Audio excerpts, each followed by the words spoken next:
E a primeira característica que perseguimos con este hospital é que sexa un hospital máis humano.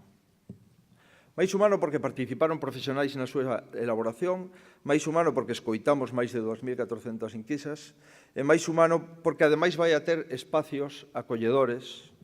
en zonas especialmente sensibles, ben porque os pacientes están moito tempo nelas, ou ben porque os pacientes requiren uns cuidados especiais, ou ben porque os pacientes son os cativos, é dicir, as zonas pediátricas. Na área de pediatría, por exemplo, os nenos contarán con sala de xogos, cunha biblioteca, cunha escola, cun cine, cunhas zonas de relax, para que o seu paso polo hospital sexa o máis parecido a unha habitación da súa casa. E tamén haberá áreas especialmente tratadas desde o punto de vista da humanización das mesmas, refírome ás zonas de diálise, onde se pasan moitas horas, ao hospital de día, a oncoloxía, os cuidados paliativos e a zona materno-infantil.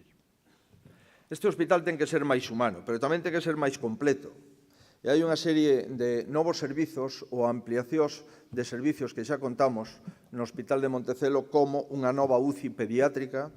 unha nova unidade de oncoloxía radioterápica, unha nova unidade de traballo parto e recuperación dentro do bloque obstétrico e unha nova área de medicina nuclear,